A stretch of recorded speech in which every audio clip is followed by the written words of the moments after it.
Okay, this is gonna be my toon boom harmony tutorial thing here. My icon's gonna look different because I got a newer version. I think the one on there is version 14. This one's 22. So this screen's gonna look different when you open it. This one looks pretty much the same. So you're gonna want to put in scene name. It's scene name. The location doesn't really matter. Camera size is what matters. There's going to be a bunch of random options in here. You're probably going to want to stick to the HD TV ones. I've made a bunch of different things, like the 3:4 ones are mine that are, 3:4 ratio. Depends on what ratio you want. But if you want to make it a different frames per second or a different aspect ratio, you press this plus here, pulls this up. This is where you change the aspect ratio. You can change the name so you can tell it apart from things. I don't know what that means. Just keep it the same. There's frame rate presets, but you can just put whatever in here, like 60. Don't do 60. And if you want a 3:4 aspect ratio like I use 2000 and 1500. We can just go to normal 180p at 10 frames per second and create the scene. It'll take a minute to do all of that, but we'll get there eventually. There we go. There's a lot of things going on in here. Okay, like I said, mine's gonna look a little bit different because the different versions, but we'll start over at the tools. We'll start with just the brush. I'm using my mouse, so it can't draw very nice. But there's the brush here. You just draw stuff. That's how you want to draw. You can use the pencil. I never use the pencil. I always use the brush, so I wouldn't even bother with the pencil. The stamp, you're not gonna have the stamp. The eraser, it's an eraser. Pretty self-explanatory. The text, you can put text, change the font, change the size, kerning of everything. Shape tool, if you want to use the shape tool. I think it makes it into like pencil, so I don't use the shape tool like ever. The fill tool, that's where things get pretty exciting, If you click on it again, you'll see all these like different options: paint, unpainted, unpaint, stroke, and close gap. The paint bucket. You select a color over here, and this is pretty cool. If you draw like me with a bunch of gaps, it's this close gap thing. The higher you make it, the bigger a gap it'll close. Well, that's a pretty big gap. I don't know if any of these will close that. Okay, it did. Like it's at 7. If I go to unpaint that, and then go to like just 1, we'll go back to paint and then try to paint it. It's not going to do anything because that's too big of a gap right there. But if you want to just close gaps without putting an actual line there, there's this stroke tool. So if I just put a stroke there, it's always going to pop up this message, even if you click don't show this message again. You do want to click that though, because that'll prevent it from popping up during like this session. You put a stroke there. You can't see it right now. If you go to show and then show strokes, you get to see it. That's it right there. But probably don't want that on all the time because it makes the liner look funny. But now that stroke is there, we can fill it in even at this close gap 1. So now we got this ugly red smiley face, and I don't know what close gap does. Maybe that just does. I don't know. I think that's like something that's new in this new version. This is the dropper tool. Don't do what I did when I first got this program and try to use this on like an image you imported to try and select colors. That's not how it works. I'll get to that later. But if you're like, oh, where is this color in my palette? If you ever lose a color and when you use it again, that's what this is for. It'll bring you to the color that's already in your palette. The hand moves you around the canvas. You know, if you zoom in, move around.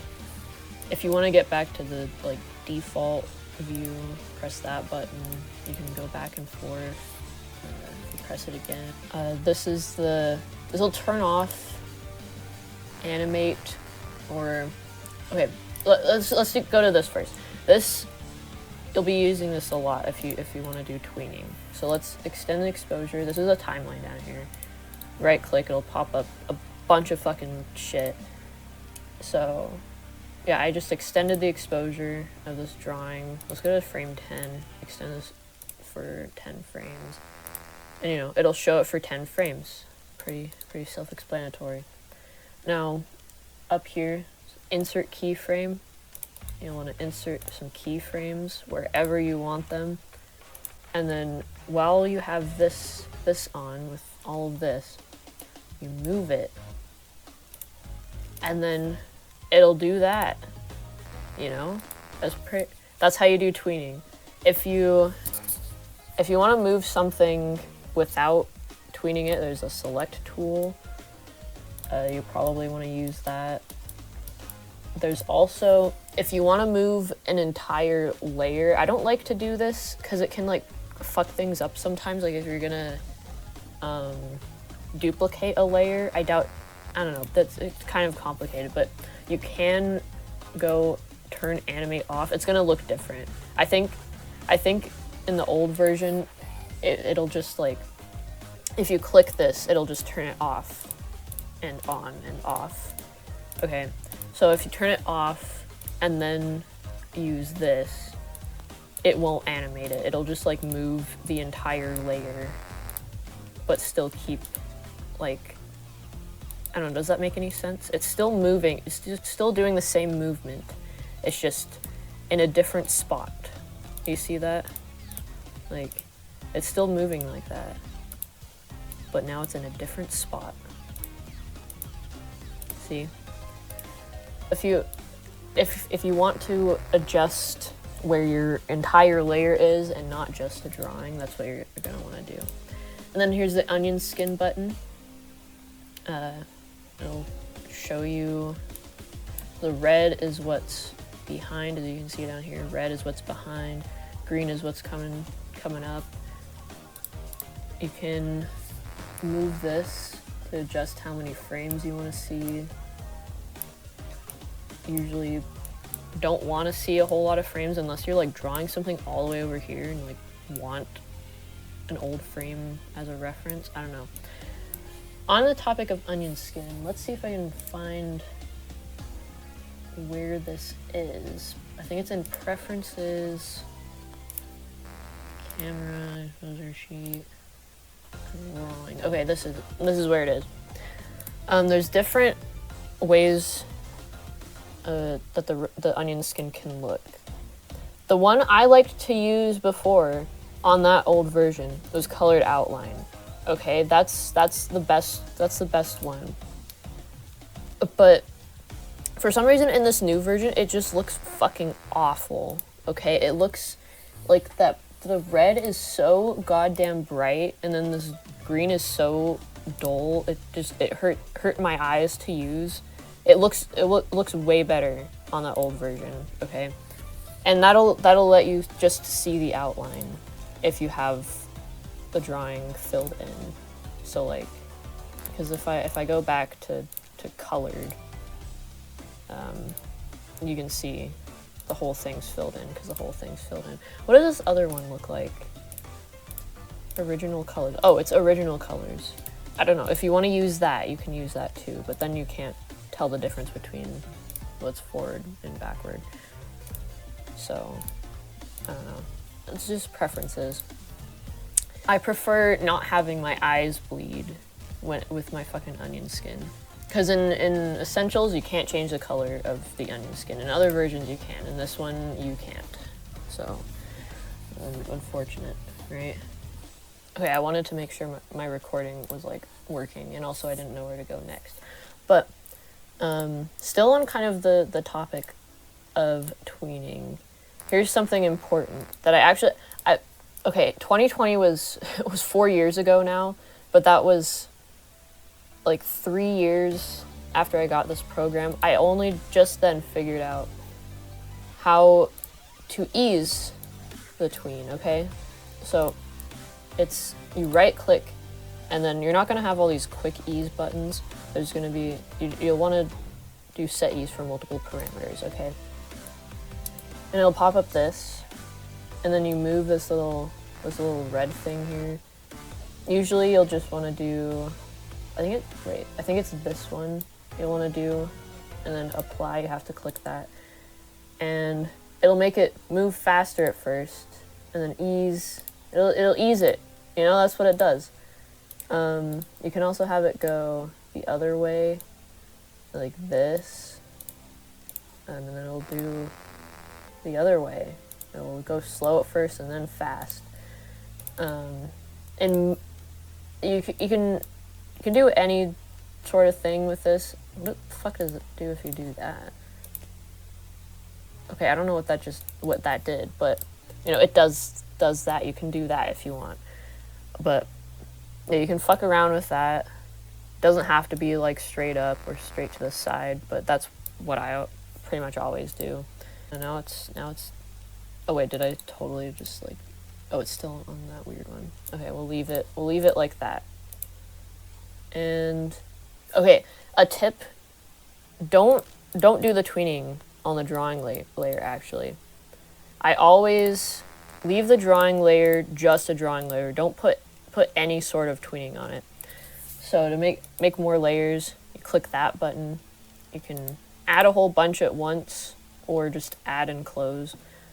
I always do my tweening on another layer.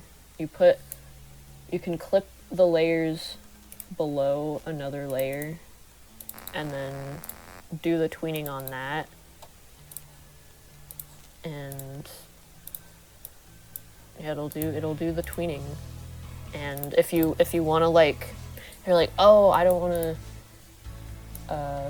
I want to have like a different drawing but it still do the movement or whatever. So here we'll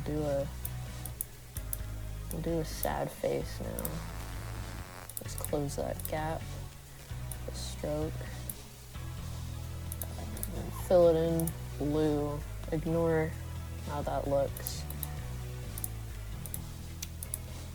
Because if you tried to do that, if the tweening was on that layer, it would just fuck shit up. Okay, that was a big problem I had back when I first started animating on Toon Boom. it was kind of awful.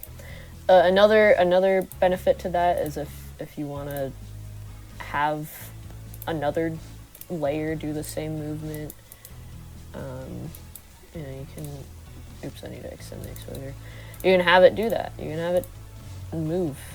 And then you can also add another layer, clip this layer to that, and have it still do like the same movement as the one that it's clipped to, but also you can have it do like something else at the same time. So here it'll rotate. Wow, crazy, isn't it? But you know, tweening isn't the only thing you can do on here. You know, there's frame by frame. Like okay, here's a little thing you can do with the onion skin. If you want to see the onion skin of another layer while you're on a different layer, it's whatever layer you press the onion skin button on. See, I'm on the face layer, or the sad face, smiley face layer. I click the onion skin. I go to this other layer. I can still see the onion skin of the smiley face, but I can also see the onion skin of whatever this face is. Okay, but if I don't want to see that onion skin on this layer, you just click it again, and then there you go. You don't see it anymore. So I don't want to see the onion skin of either of these, so I'm going to go up here and then turn the onion skin back on. And I don't know, I'll just draw like a, oops, that was the wrong thing. Draw like a ball just moving down, I guess. Do the classic ball thing, except it's really shitty because I'm drawing with a mouse and I don't want to spend time on this. So that there's that ball bouncing. I don't know, you can do that. see it. See the onion skin in action. Oh, this extend the exposure. And if you want to keep like the same drawing, but you want to make edits to it, there's this button here, the duplicate drawing. If don't do it on like, how do I explain this? There's, okay, you see we're on frame 18. And you see that 8 down there. When I click the duplicate drawing button, it turns to 9. Okay, because I just made, it's a separate frame it's a separate like drawing from 8 now. So if I like do this, if I move it a little bit, I don't do this very often, but if you move this down to 8, you can see 8 still exists. But that's not how I usually use that. So I'm gonna undo. Is it still 9? Okay, go back to 8. I usually extend the exposure a little bit and then duplicate drawing, and then and then do whatever I want to that drawing. So then, you know, 8's still there. You can see. Wow. And with that, you know, you can, if you had like some guy, so like here's some guy, you can click, I don't know if you right click or if you have to click in this little corner, I don't remember, but the cutter tool lets you cut your drawings up, and then you can move them however you want.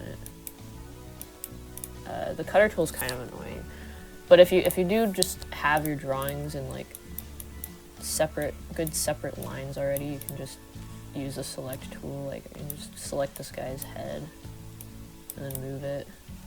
I don't know, but you can use the duplicate drawing to do that.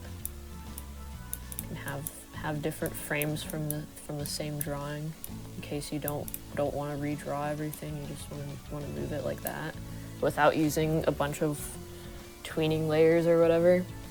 But you know, obviously that's not gonna do like the in-betweens, like tweening. But if you wanted to do by hand tweening, I don't know why I forgot to go back to these two when I was going through the tools. So there's some things in here. I like using the envelope tool to like make my circles more round when I'm drawing a circle. Well, I don't do that as much anymore since I'm not so much of a perfectionist, but this is good if you want to make little adjustments to how like a line looks or where it is. You know, you can use all these things, move it around. There's this, I think, advanced controls, so you can move it more in the middle. So that's fun, that's cool. You can do that. See, anything else? There's the colors over here. Let's fuck with some colors. Okay, so this is a default palette that you have all the time. It's always going to be there when you create a new scene.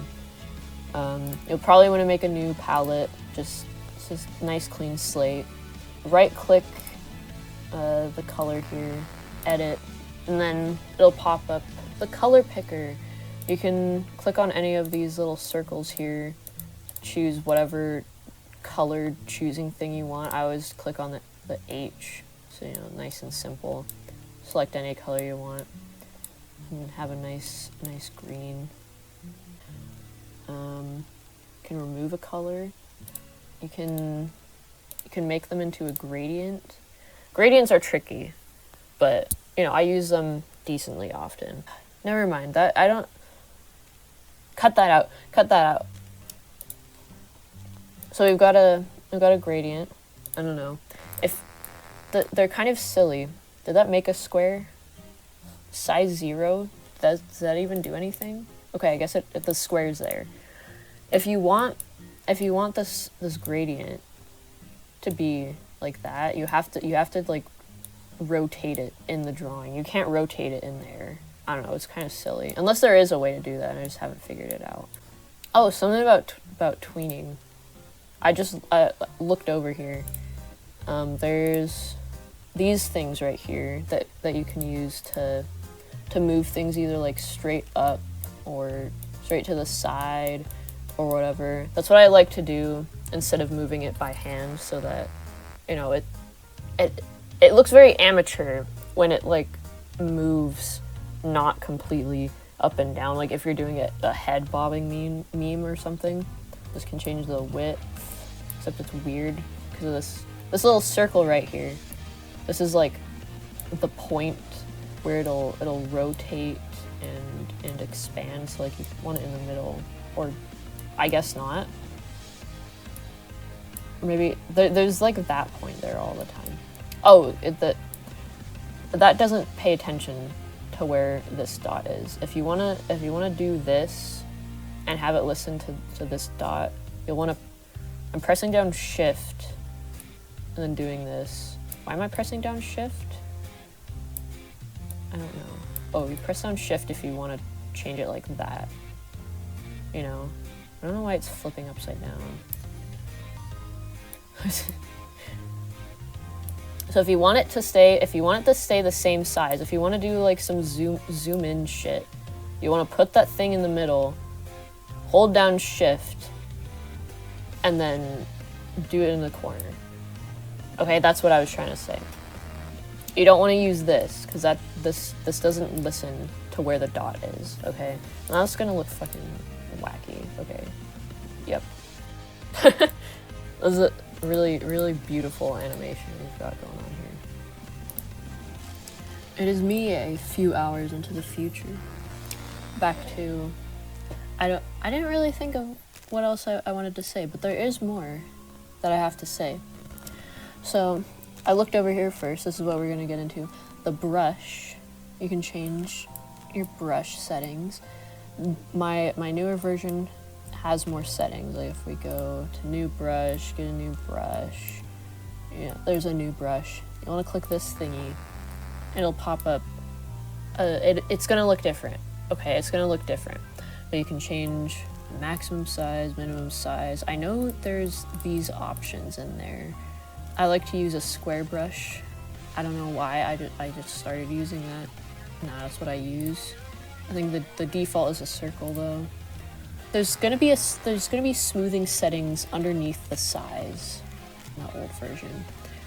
I like to have the smoothing all the way down, just because I don't care about the sort of wiggly lines, and sometimes having the smoothing all the way up, or not even all the way up, just having the smoothing be on can like fuck up your brush strokes sometimes. I like having it off, but if you don't want shaky lines, you'll want at least a little bit of smoothing. Yeah, now I've got a bigger brush, I guess. Now let's see if I turn on smoothing. I don't know which one is like. I see it's smoother now. Wow. I've got this cool calligraphy brush. I know you can do that. I used a brush like that for like a tiny bit and then stopped. Oh, there's this option. Draw behind. See if I draw this, and if I want to like go behind it, you can do that. Perfect. Again, if you're like me and have really messy drawings and you don't want to fuck around with the fill tool to try and fill in these like really tiny gaps, you can use this to just go in and fill it in. And yeah, nice and easy. With the fill tool, you can turn this on, apply to all frames, and it's only if, so if I turn onion skin on, and if you do this and you see like all your frames, it'll only do it in like spots. Like right here, if I filled right here, it would fill these two balls. Unless your gap is too big. It would fill both of them. That's how that one works. You know, that comes in handy sometimes. It's not as life-changing as you might think, because you don't get to use it a whole lot.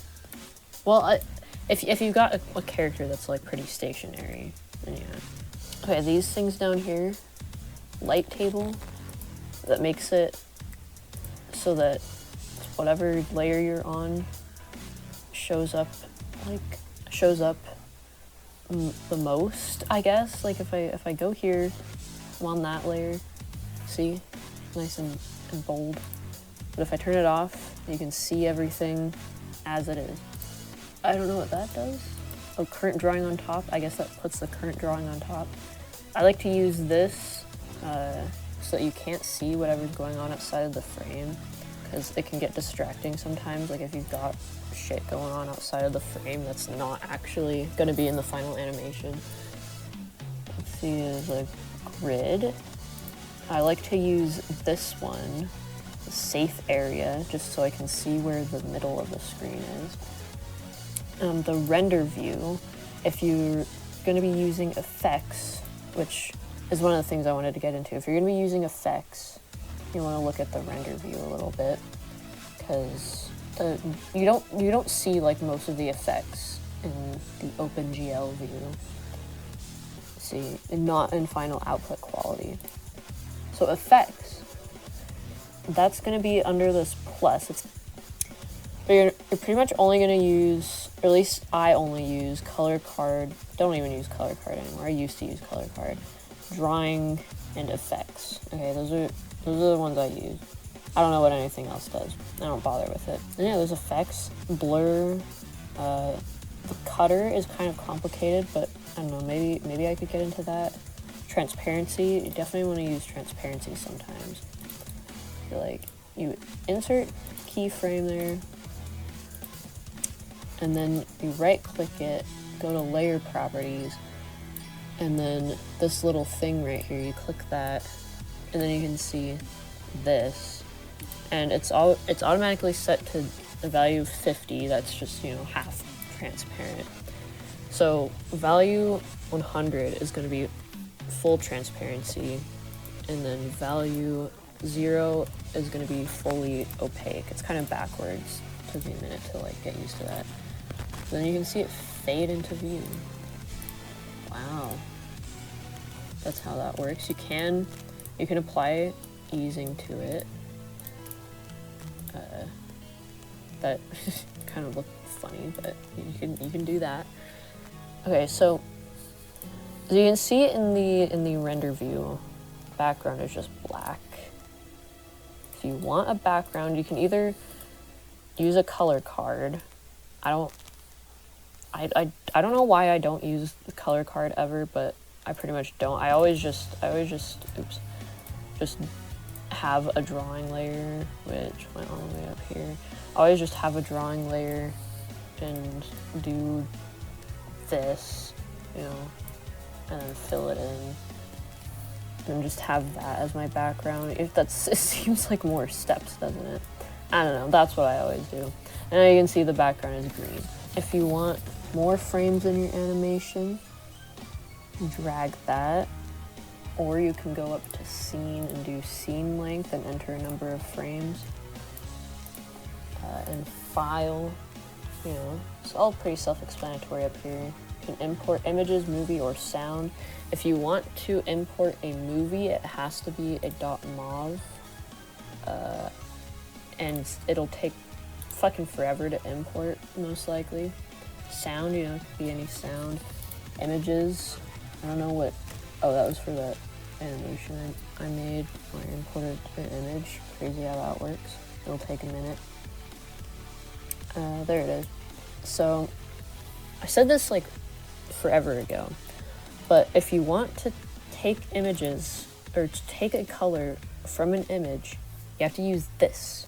Not that eyedropper, this eyedropper. Okay?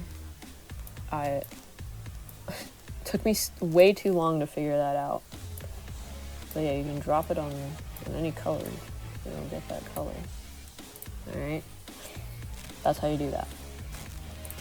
And then export. You're not going to have the GIF option, but you can use the export images option. If you want to export images, you can do just a certain amount of frames right there. You can do the whole animation. You want it PNG, color and alpha, 16. And then export movie. You can fuck around with the settings. I don't know, you want it to be a .mov probably. I don't know what the other options are on there, but And here, it should already be to like the best settings, but if they're not, you want it to be on millions of colors plus, so that you actually get transparency. If you ever want to do transparency, if you want transparency, just don't have a background like I showed there. Okay, save button up here. You'll want to save often. Sometimes shit just crashes. Like I've had it crash multiple times while using this tool. I didn't mean to. Oh, it did it. Wow. It took a lot of fucking power from my laptop, but I don't think there's anything else. There probably is that I'm just forgetting. But you know, there's a lot of stuff in this program, and I only use like a little bit of it. Oh, I just looked down here. If you want to see the whole animation, if you're using effects, you want to see the whole animation with the effects and not just like one frame. Because by the way, this render view doesn't work. If you try to play it, it just like sticks on the one frame. Anyways, you can do that, render and play. I'm sorry that this is so long. There's a lot of stuff to go through. But yeah, that's it. My Toon Boom Harmony tutorial.